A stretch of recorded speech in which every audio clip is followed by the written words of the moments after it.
Good morning, good afternoon, good evening, everyone. This is Kimlan Bappy, Blue Mermaid, welcome you, welcoming you all to Between the Lines. February 7th, on this fine day. Uh, Today we have our show artist, Clive Oseman, and Clive comes to us from the United Kingdom. Would you like to tell us where? Not really. Yeah, No, I'm from Birmingham, but I live in Swindon, yeah. I and didn't that's know all I'm which going to one do say you about want it. to I live claim in today.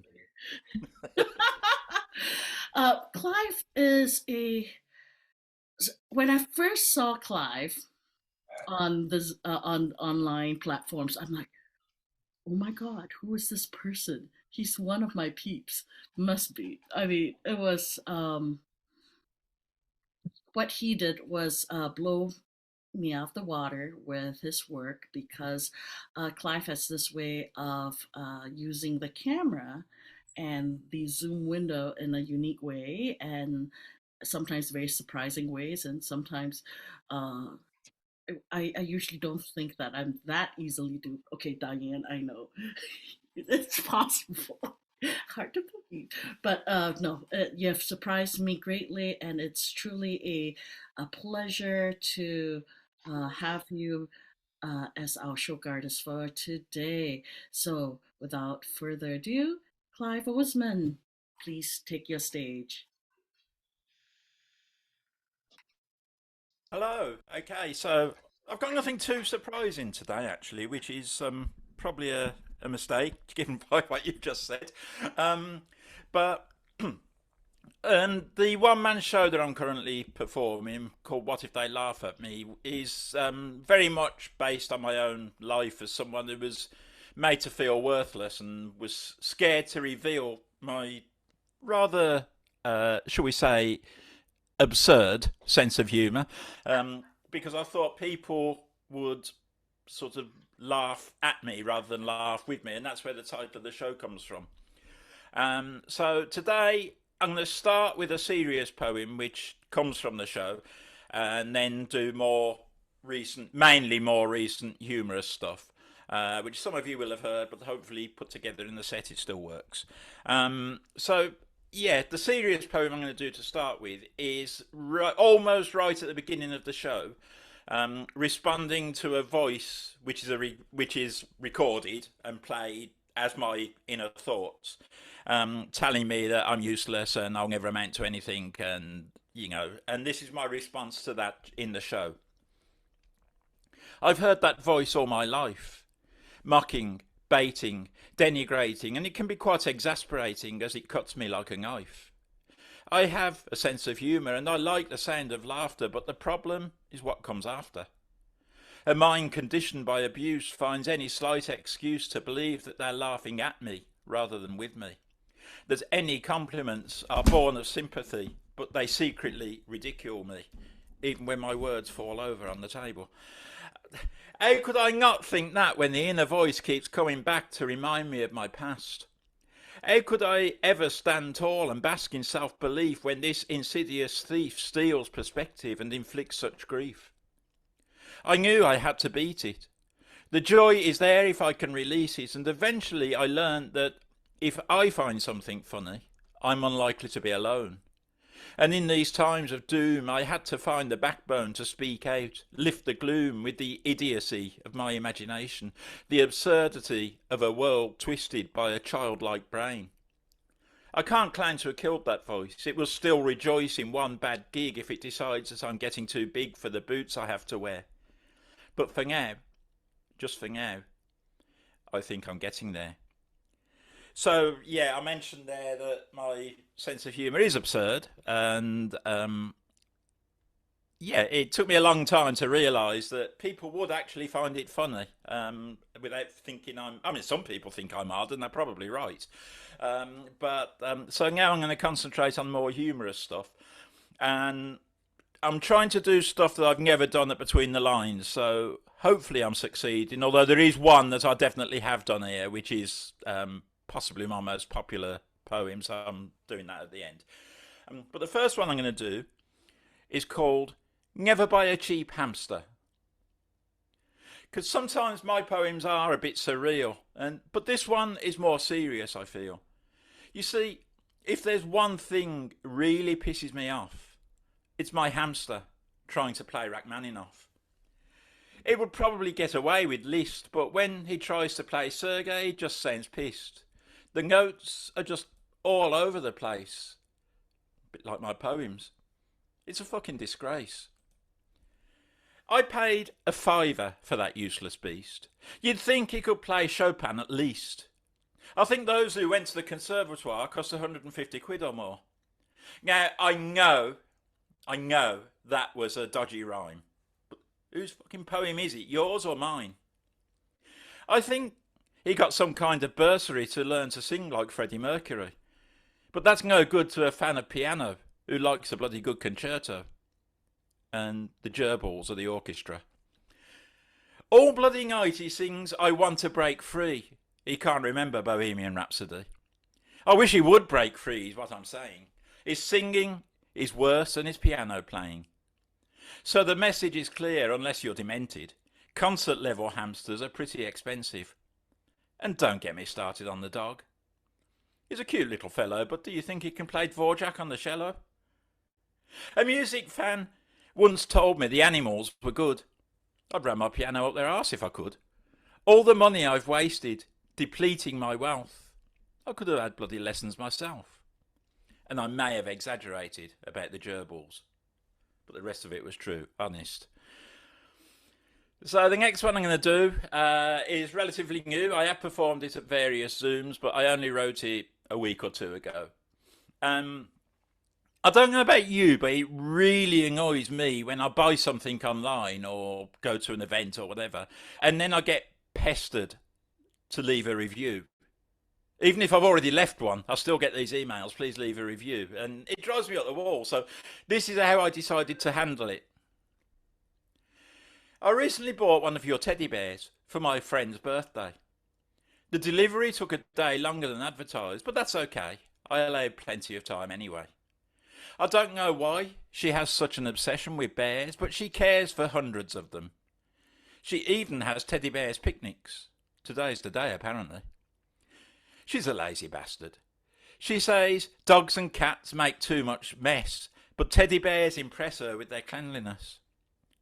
Yeah, people find this pretty strange, but she's 44 and she'll never change, and as this was her special day, I bought her a new one anyway. She'd been 43 for a whole year, and 43 is unlucky for her, so she was glad to see it pass. As a 43-year-old, she stubbed her toe at least 5 times, got arrested for some petty crime, and lost 3 family members. She did eventually remember where she'd left them, but 2 of them had frostbite and the other one was 2 stone light. Anyway, I'm rambling.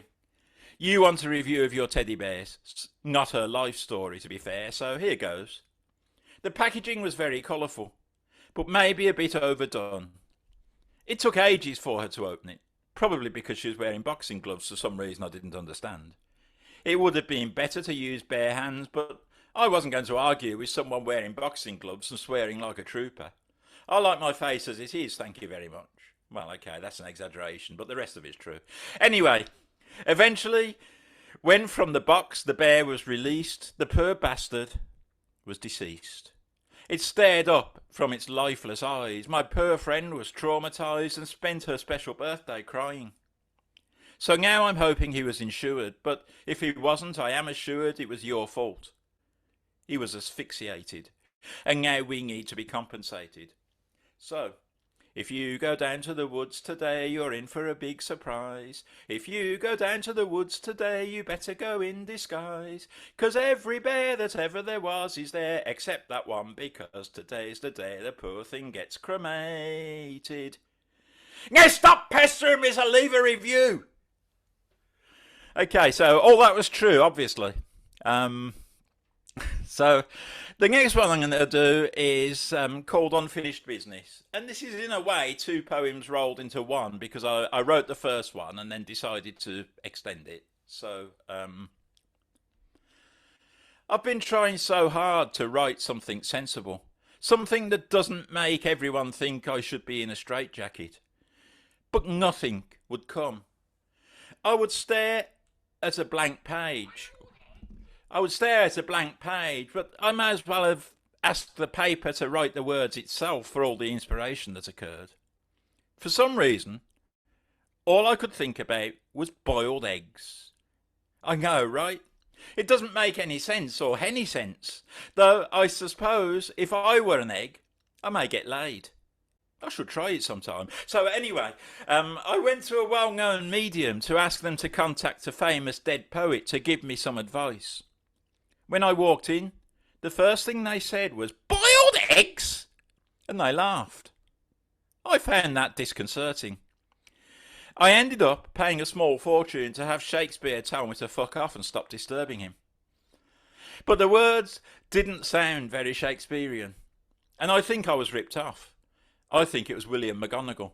I just wish the medium had been honest with me. I don't like dishonest mediums. So I'm afraid you're stuck with this rubbish, which is the best I could do. I went to the pub last night. I don't know what they put in my drink, but on the way home, I saw an octopus fight in the middle of the high street.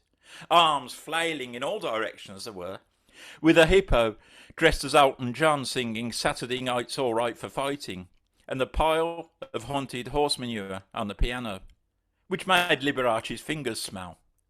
But that wasn't the end of it. I called the police, and as I walked away, a Lego Lennox Lewis policeman climbed out of a drainpipe and tasered everyone with a strawberry.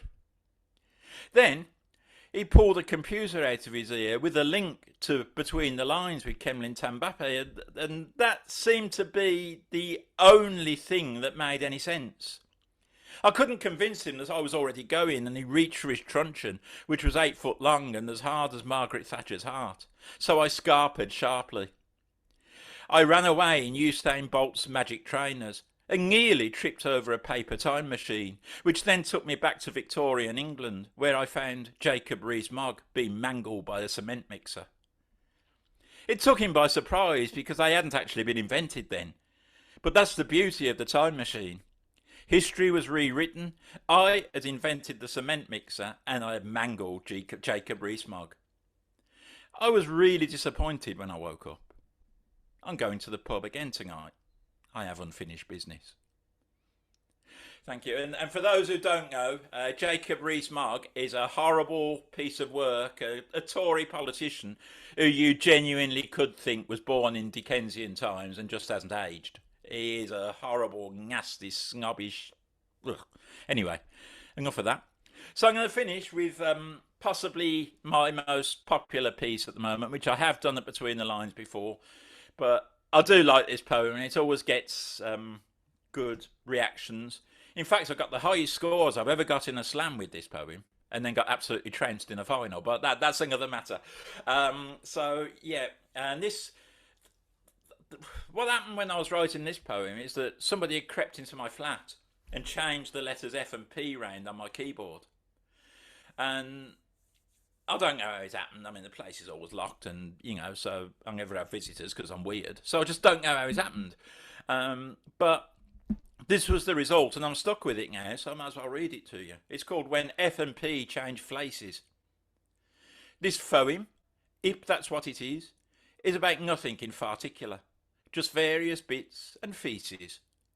I don't like to start with politics, a field full of fistfots and fanatics who couldn't organise a fiss-off in a brewery, and in the case of UK immigration policy, responsible for plenty of fatalities.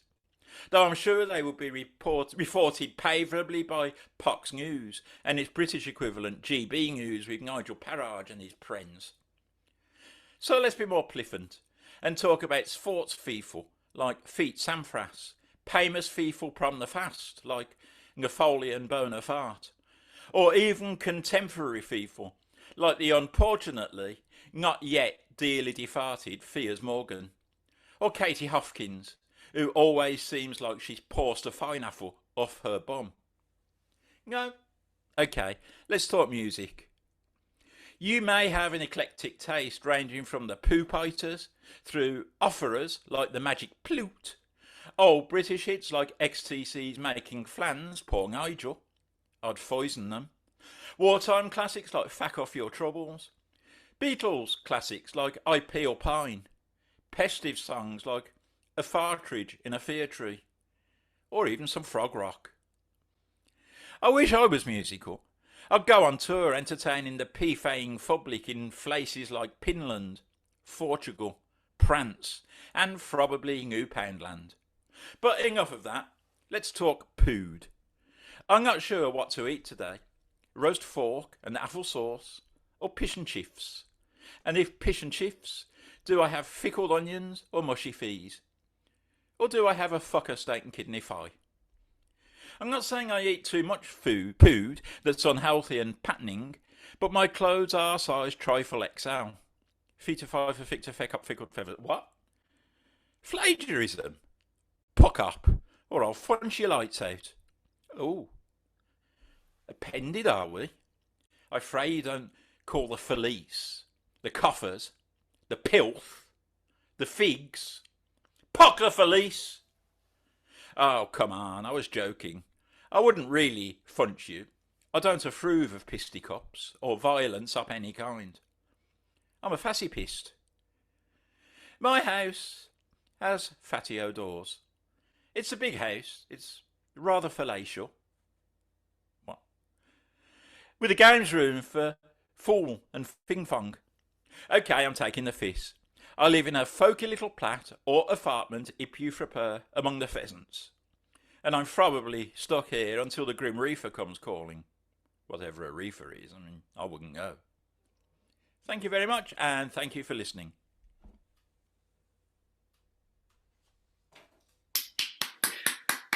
But I'm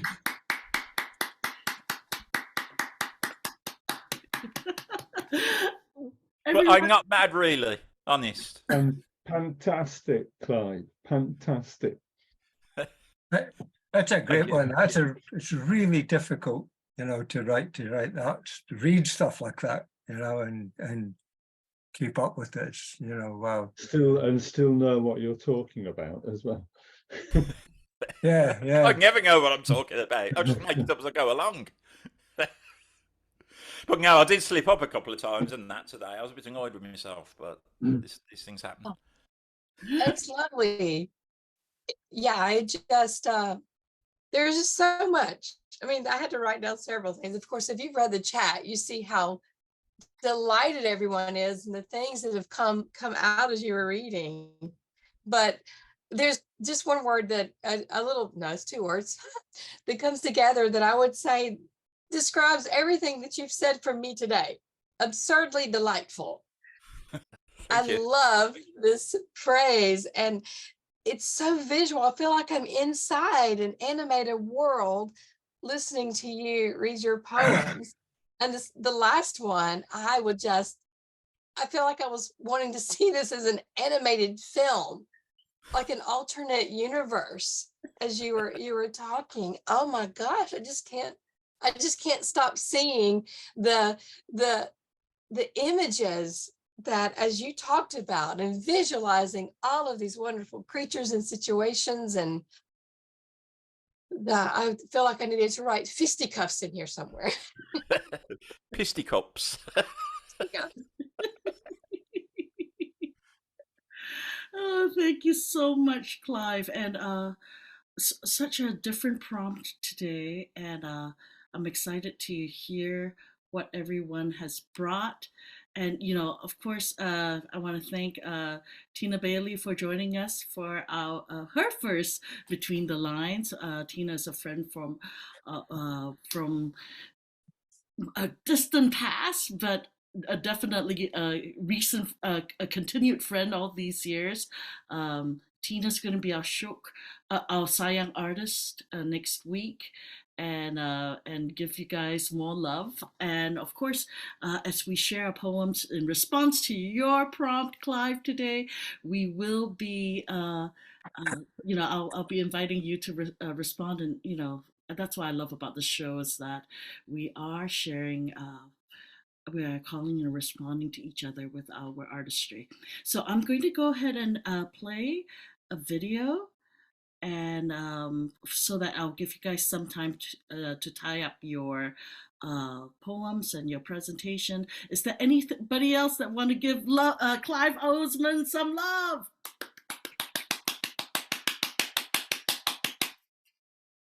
You know, I never get tired of hearing from you, Clive. And thank you. Oh, Finn. Welcome. All right. No, I was just waving. Great. You're just waving? No, that's Waving. not. Yeah, that's not allowed in this space. Okay. All right. Yep. To eat before you make your skin turn pink. Eat too much and you'll get sick. Shrimps are pretty rich.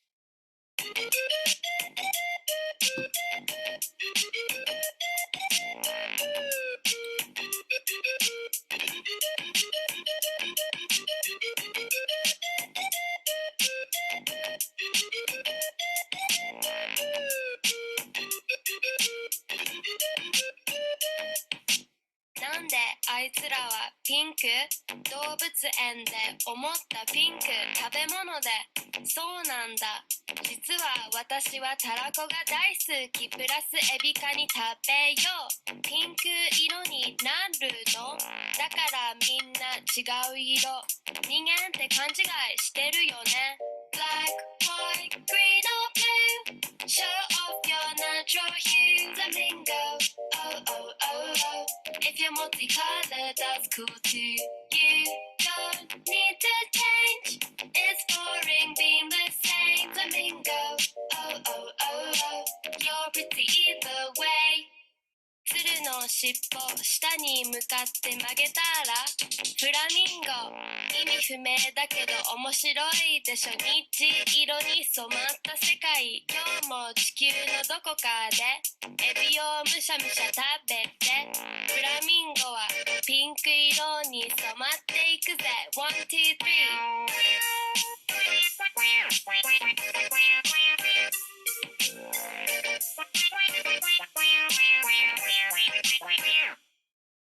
Black, white, green or blue Show off your natural hue Flamingo Oh, oh, oh, oh If you're multicolored, that's cool too You don't need to change It's boring being the same Flamingo Oh, oh, oh, oh You're pretty either way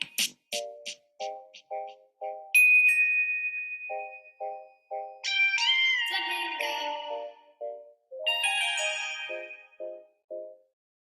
How many shrimps do you have to eat before you make your skin turn pink? Eat too much and you'll get sick. Shrimps are pretty rich.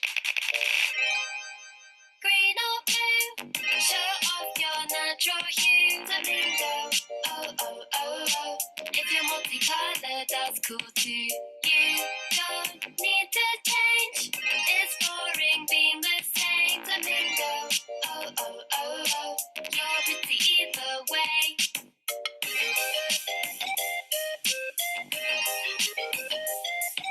Flamingo, oh, oh, oh, oh. Pink.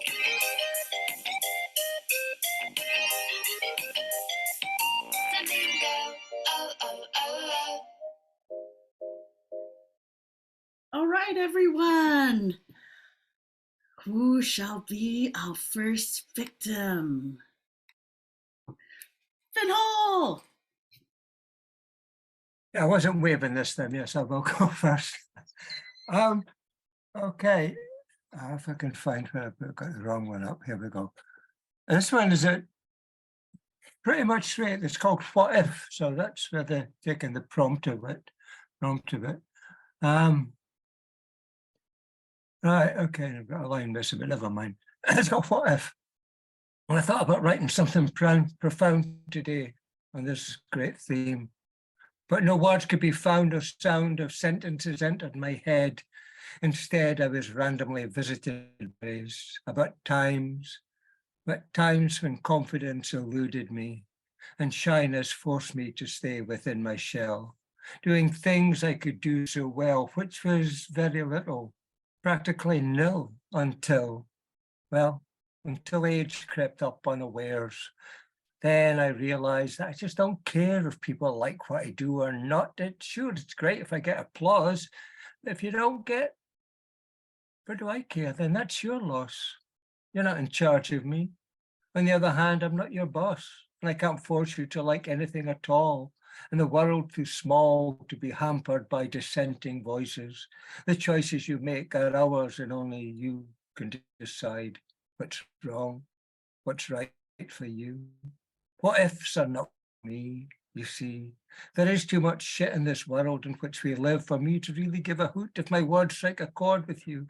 But if they do, my gratitude is there for all to see. What ifs are for me. So if you don't like my art and you won't give me a gig, I will not give a fig. I'll just book one myself.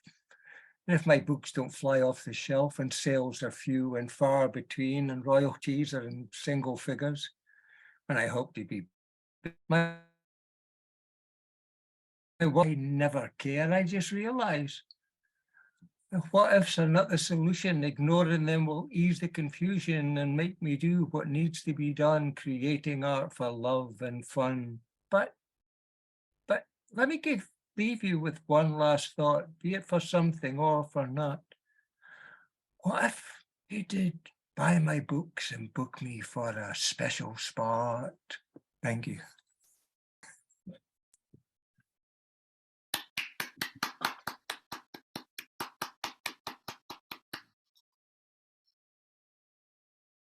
Thank you, Finn. Yeah.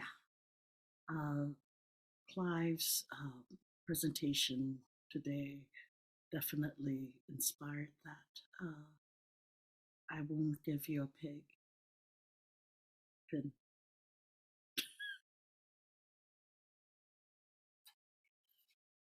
All right. Who would like to go next? Ian Mack. Okay. Well, you know what it's like. You're waiting ages for a sonnet to turn up, to come along, and then three turn up at once. So it's three sonnets on the theme of what as they laugh at me. This is sonnet number 58. What should I care? What should I care for those who laugh at me?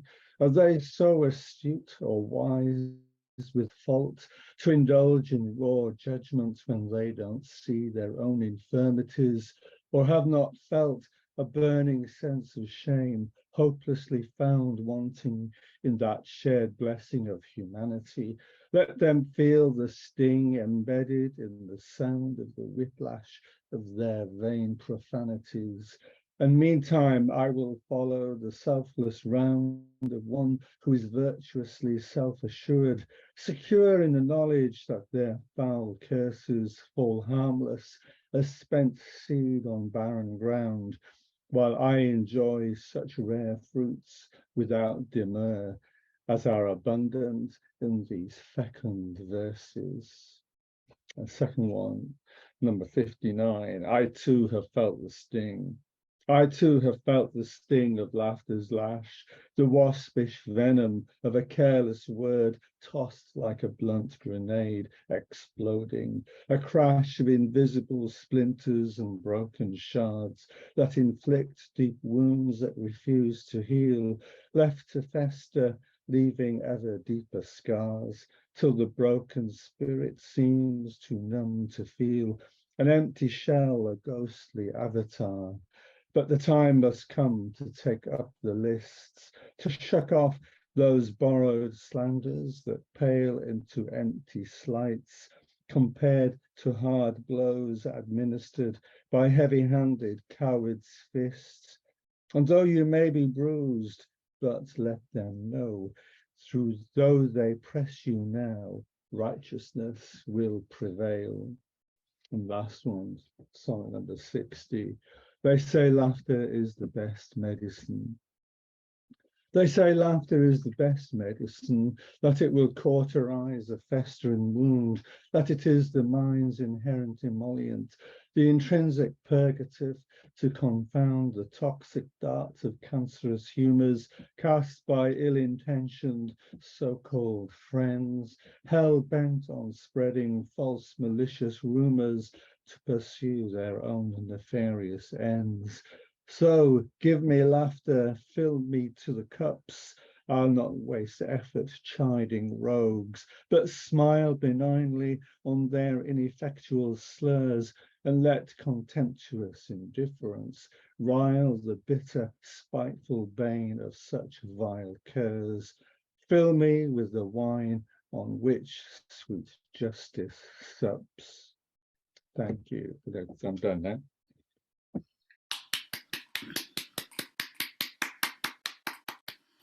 Thank you, Ian, for your triptych of sonnets.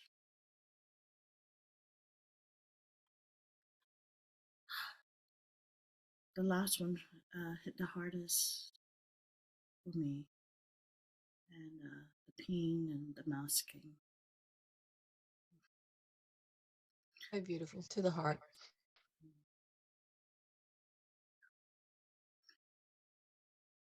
Diane Murray Ward. It was a great prompt. It was really thought-provoking. Thank you. Thank you, Clive. Very good prompt. What if they laugh at me? Part of the child in me would be mortified because we usually want to be liked. But now I'm grown, although I'm only 5 feet tall. Yes, I was shorter as a child, but I'm more than 5 feet tall as an adult. Laughing at me gives me strength, an energy supply. Painful, unless what I said was supposed to be a chuckle producer. An uneasy statement that nervous laughter is the response audiences give. But if they laugh, and it's laughter from a singular person, someone who matters, then my recoil, my shock, will hit differently. My conscious heart will look for an internal hanky. No, I won't wet my pants from embarrassment, or take flight off the stage, or swear with the words you'd like to think you've provoked. No, I'm a full 5 feet tall, and although an adult that can be pained, I am much more selective of who gets to touch my tear duct. I surprise myself at what or who can bring me to tears. Laughter and tears share some mental passage, a neuron with switches in both places in my body and brain. If they laugh at me, are they nervous or do I reflect themselves? Have I admitted to a secret they have? Have I dared to expose to the air your inadequacy or shared concern, your fear? I have the guts to say what I say that you may not like. You may wait to lessen my seriousness, or you may agree with my frivolity. But if not, and I am speaking truth, you are a guilty perpetrator of, or I tweaked into your false closet, or your insecure soul, then as you laugh at me, take a look around. Take a look at who's looking at you, shaking their heads, moving away from your space, and now laughing at you. Thank you.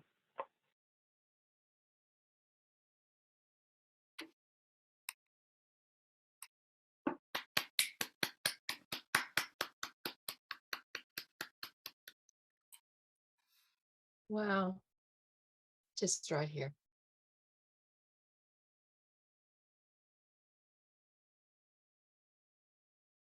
Diane,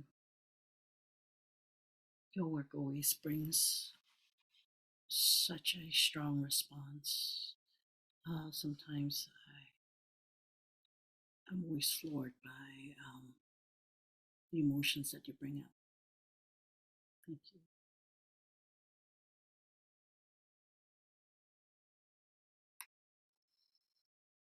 Who would like to go next? Rick. Thank you, my friends. Always such a pleasure to be with you. Knowing that it was Clive, I thought, oh God, I know, I'll look it up. And what would I find? Sarcasm is one way to be funny. I'll avoid that. And here we go with, please don't change our Darwinian healthcare system. Maybe the sick should just die. I've heard them complain on the bus and the train with their cough and their stress, spewing their mess, flailing painfully, postponing their rest, denying the end, calling on friends. Maybe the sick should just die. Of all their screeching has battered my brain, and the yowling and moaning and screaming and groaning, the toing, the froing, the ugly wounds flowing without pause or restraint, without plaster and paint. Maybe the sick should just die. They parade to the hospital and clog up the halls of the charade. They're not all well. They won't drag us to your hell with their slips and their falls, their legs in casts as you wheeze and whimper and gasp. They teeter on crutches, slowing me down. The wheelchairs, their ramp stairs, they're clowning around, and the coughing and sneezing and their boring old wheezing. It's just not pleasing. Maybe the sick should just die. Insurance rates and mental states, implants and valves and stents, upgraded joints, prosthetic limbs, my vision dims. They just can't take a hint. Maybe the sick should just die. Surgeons and nurses and doctors by the score, orthopedists, anesthesists, and more, pancreas, appendix, replacement kidneys, and all those tricks. X-rays and MRIs and ultrasound and radiation. Seems they stop at every station. They're messing up the nation. Maybe the sick should just die. All the pills and the potions, the extravagant notions of fellowship. Stop the commotion, resend in motion. What a trip. Let her rip. Maybe the sick should just die. Commercials round the clock, drug cures chock a block. Take this, rub that. Just take this stuff. Your pill has been fluffed. I've had enough. Maybe the sick should just die. If you can't be repaired, society must eventually declare they can't pay the bill. Just take this pill. Maybe the sick should just die. Medicare, Medicaid, even more than you can bear, and have enough to stop the waste. You're all in bad taste. Maybe the sick should just die. And this last little coda is called 50 Flighty Fakirs fumble. In a stately measured rhymes we climb among the ruins alpine, with 10 twice trickling microchromic colors true their vicious view. The beast in you I grasp, archaic dust encrusted, stately rhymes sustained, pure purple mouthings, clementine potion, pleasures, brain stained hue, all in just it's true for you. Crown castled, sure with grasp so steady, like Zappa's flow and Dweezil's eddy. I load my sentence with such potent potted verbiage, not dependent, nay, but stuffed with stoic courage, just a pinch of steel-eyed boilage. Data disassemble with its plain and pretty parchment pairings, doth adorn the airs like carriage peerage, and transatlantic twould we be botanic steerage.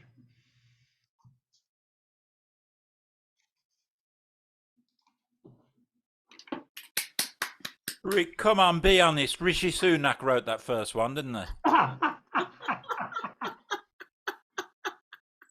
He swore me to secrecy. Make sure you don't pay any tax on the earnings. Shouldn't that be Siki Runash or something like that? Oh my I'll think of goodness. something Sunak or later.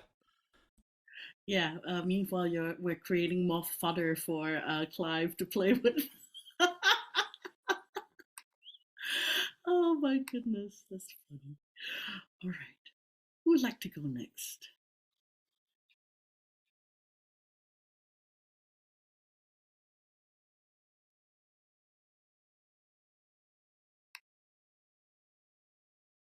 Yeah, but he wants to follow Rick. No, I don't want to follow Rick. Okay, I'll follow Rick. I guess I might spotlight myself. Clive, thank you for this. Thank you for this prompt. I thought a lot about it and internalized it a lot. So and the song that I picked for the interlude between writing and between your set and our readings means a lot to me because in my culture, a lot. I'm told a lot to follow these rules, and if I do, then they'll like me and they won't make fun of me. Uh, the irony is that I cannot tolerate eating shrimp. I am allergic to shrimp. What if they laugh at me, or worse, they actually think they like me and want to make me their pet, a piano playing hamster? You want to offer me shrimp? I'll magically be likable because I'm pink? Pink shrimp. Think shrimp. I think I'll pass.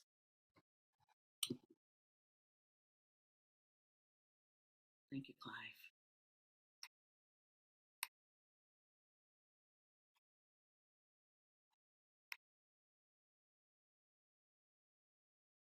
All right. Justin, Jen, and Li Ming. You guys are next, or Okay, my I'll go Singapore next. crew. Justin. Yep. I'm sharing screen.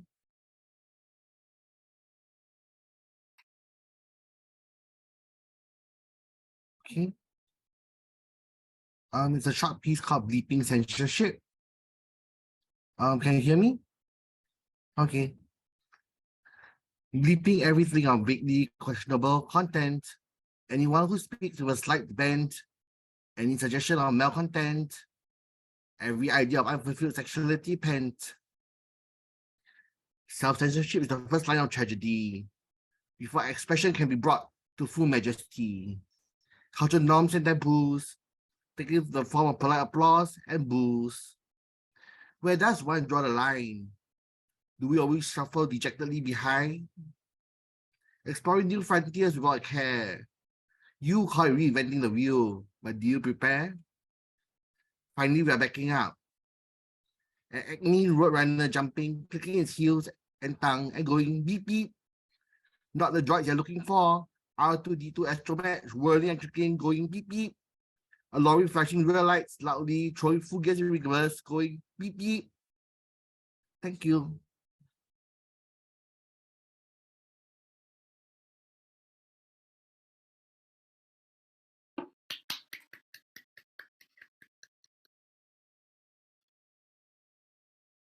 Thank you, Justin. Always bringing in pop culture. Maybe. All right. Jen, do you have something for us?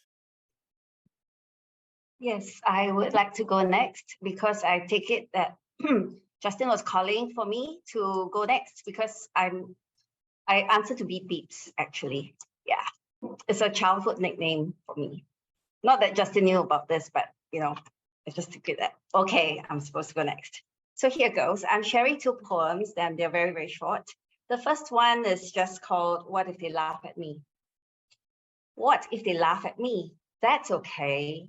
It means it's fun for them. And it can be swell for me as well. Let it be. The alternative is worse. What if they don't laugh?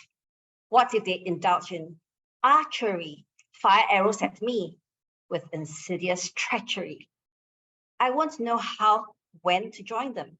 In laughter, I can, whether canned or otherwise, even if it's directed at me. Better, of course, if directed by me.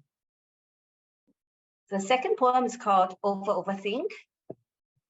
And it's written with the idea to remind myself that I should not overthink about what people think about what I do, and just let it just go out and just let it flow.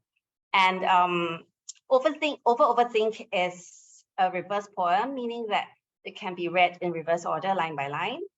It's also a random order poem.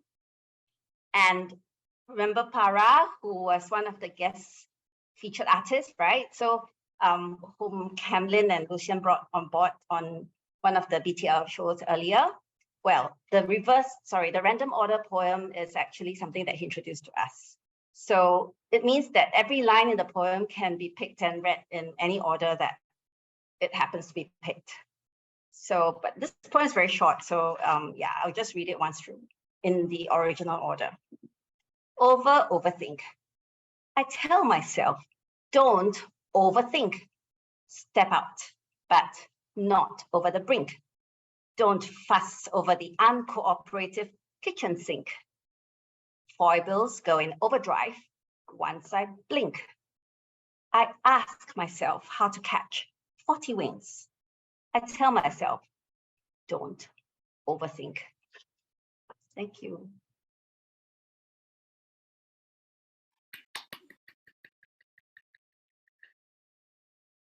Jen, you are a lover of prompts and structures. I will definitely share this episode in your reading to Barasan. Also, yes, don't overthink. So difficult, especially when to stay in the moment. Thank you for those words of reminder and encouragement. I appreciate it.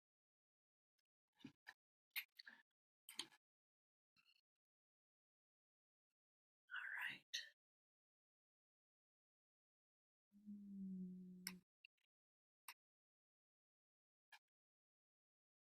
Li Meng, do you have something for us today? Yes, I do. And I'm so happy that you are safe and sound. Yes. We didn't have to swim through the departure hall, but we just had to queue for several, I think, an hour and a half or something like that. It felt longer, but we made it. Anyway, so thanks so much, Clive, for the prompt. I thought it was very interesting. I was also waiting for the sonnet train, but I think they all went via Ian Mack. So I have only something to share that is I can only call sonnet inspired. So let me see if I can share screen. Let's see. Here we go. And basically the prompt made me think about stage fright, which I always wrestle with. So the spotlight's lure, it calls to me, lulls me. It's anglerfish glow, but a brilliant lie. Too late for me to do aught but stand by, crying inside, much too frightened to flee. My racing heart barely whimpers a plea, as my frail ego shrivels, shrinks and dies, like a beached anemone, left to dry, unseen and unvalued, spurned by the sea. Look beyond self, a voice calls from within, with all the force of the tide, wave, and wind, commanding the truth that comes from the heart, the truth I must speak to all as my kin. My pain and my ego are now left behind, and all that is left, the truth of my art. Thank you.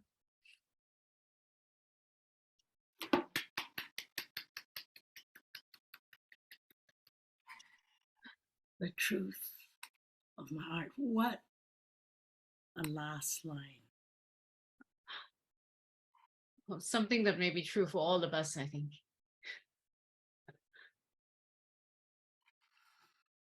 Wow. And Li Meng, we're so happy you can join us today. It's always terrific when you can join us live. And of course, what a treat to be here with Clive.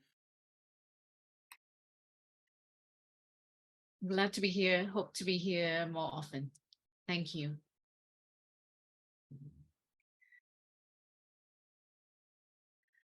So I would like to invite Tina to read for us or share with us, and then Clive, I'm going to ask you to comment about what you thought of all these pieces written to your prompt. Okay, so this will be just right off the cuff, listening to all of you and then following the prompt. It's quite timely. This week on Sunday afternoon, I had a painting exhibition. So putting yourself out there.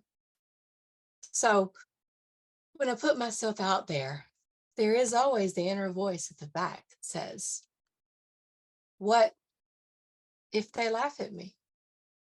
What will I do? Will I fall? Will I stumble? What if my dance is not good enough? What if that specific pointing of the foot is not just right? What if I let the stumble turn into a move? What if it becomes more human? What if I fly? What if I delight? What if they laugh? They laugh because they're nervous. What if they laugh because it touches? What if they laugh because I'm just human and I made a mistake? What if they reject me? So what? Maybe that's where freedom comes. What if in the risk taking, I thrive? What if I fly? What if that is the reason to say, I move on?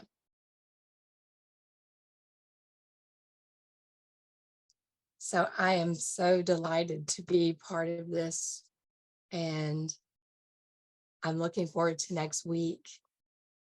And I do have my prompt whenever Kim tells me I'm supposed to share it. I'm not sure. So I'll let you announce it after okay, Clive responds got to it. all this. Uh, Clive blew me away, and all the inspirations that's come from the prompt. It's so vast. It's like a smorgasbord of all the places that we can go and how everything just wove in, and it just became like this carpet or this quilt, like a patchwork quilt. Thank you.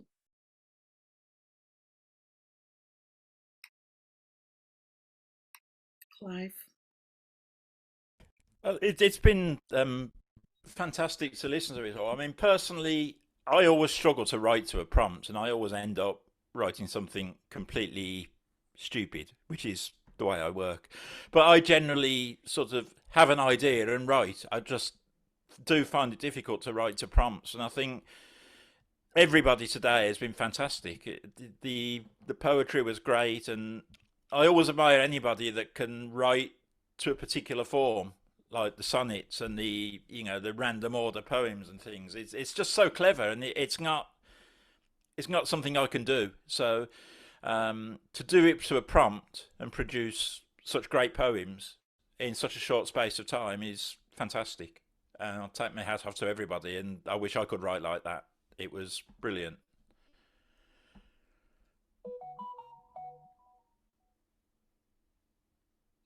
And I want to remind each one of you that I think each one of you are brilliant. Week after week, you come and you listen to each other. And the brilliance is not just what you create in your artistry, even though it's beautiful, it's exciting, it conveys your own unique voices. But what is so magical is the care and the deep listening that you do, and you model for me to be a more caring listener. I cherish and value each one of you, and I'm not even afraid to make mistakes because I know you will laugh at me, and it's okay to to have your friends laugh with you. It's okay, and It's okay to make mistakes. It's okay to take some risks, to say beep beep and call each other out, to create 14 lines that encapsulate such mysteries, to challenge the world through sarcasm, to also get in your face like Finn Hall and shake your fist at the world times. And of course, Clive Oseman, the courage that you bring, not just to my show, our show. I know it costs you a lot to put yourself out there, the shy boy you are inside says, what the heck are you doing? But yet you do that to create space for maybe someone else who might be shy like you, who might need their voices heard. Ubi Hive, your production work, my friend, behind the scenes, you do so much for artists, poets around the world. For that, I want you to know I see you and I thank you.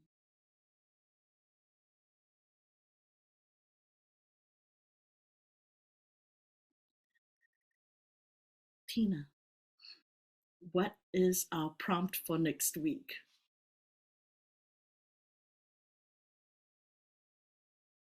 What do you do with lemons?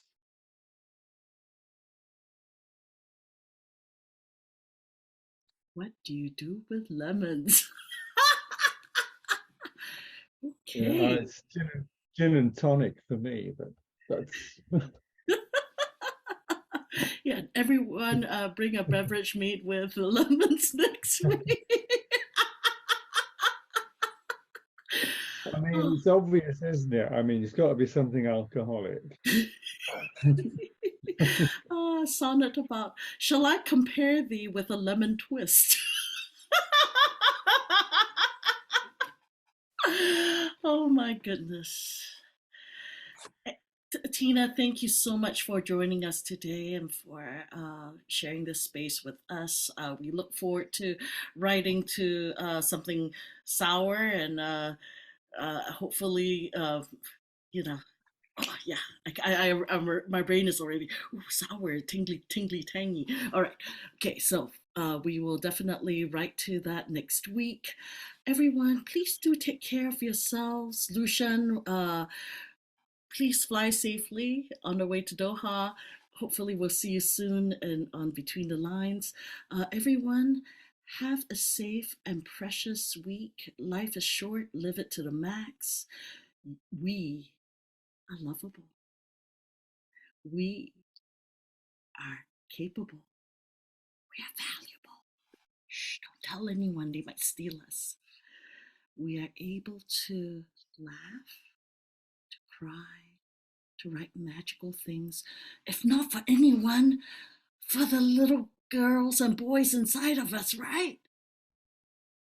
So go forth from this space and place and sprinkle your fairy dust everywhere you go. And you make a difference in my life. Everyone, have a great week. See you next week.